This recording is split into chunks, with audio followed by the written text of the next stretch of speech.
نن په مردان سیمه کې په یو مقامی حال کې د زنانو د حقوقو حوالې سره یو ورکشاپ تابع وکړلی شوه چې پکې سوشل ورکرز، TMA، یونین کونسل او نور شعبو سره تعلق لرونکي زنانو په ګڼ شمېر ګډون وکړو. په دې موقع زنانو ته ټریننګ ورکوونکي افیسر مریم وینا وچی जिसमें हम women workers को उनके लेबर कवानीन मतलब कि लेबर हकूक़ के बारे में बताते हैं, साथ साथ उनको ये बताते हैं कि कानून क्या कहता है ख़वातीन वर्कर्स के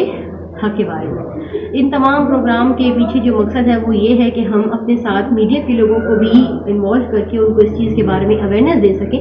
कि आया ख़वातीन वर्कर्स को क्या क्या मसाइल हैं उनके काम की जगहों पर, जिसमें हमारे पास सनती और निजी और साथ में सरकारी इदारे भी शामिल हैं. او د دوی وینا وه چې زموږ د ورکشاپ مقصد دا دی چې زموږ کومې کارکوونکي زنانه په معاشره کې د کومو ستونزو او مشکلاتو سره تر مخ دي نو هغوی دې د خپل حقوقو نه خبر شي او زموږ مین مقصد هم دا دی چې زموږ خویندې موږ د خپل حقوقو نه خبر کړو.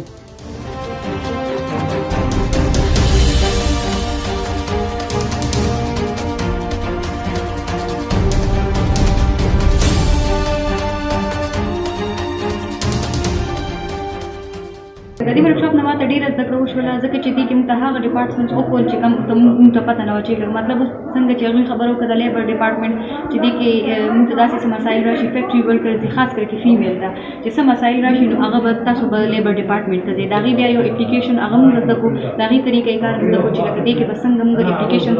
موږ به دې کې خپل خانهپوري کوو او چې کوم مسایل هغه به لیکو او هغه به موږ لیبر ډپارټمنټ ته ورکوو. او په دې موقع پخوانی تحصیل کونسلري او سوشل ورکرې رفاقت بیبي پښتو نیوز ته سهدارنګي ووي. ورکشاپ کې اټینډ کړی ځکه چې زه سوشل ورکر یم په دا نننې چې کوم شو متصف باره کې یو کوم شکایت باره کې د اپلیکیشن او دا کم معلومات چې شو دا یو نوې اضافه ده په دا چې وشو ځکه چې موږ ته دونه معلومات نه شوي. بل مریم چې کوم ټریننګ مې ډېر ښه طریقې سره یې ورکړ ډېر فرق خلک پوه کړو او ډېر اګاهي موږ ته وشوله چې د دې ټریننګ بالکل ډېر زیات اکټیو ټریننګ دی ډېر ټریننګ دی ډېر زبردست ټریننګ دی او دا به موږ ټول وکړو او ډېره زده کړه مو کې راغله ځکه چې د نننې ټریننګ یو ناشنا شان ده خو داسې ټریننګ موږ چا نه دی راکړی. د دوی وینا وه چې په دې ورکشاپ کې موږ ډېره زده کړه وکړه او کومو خبرو نه چې موږ خبر نو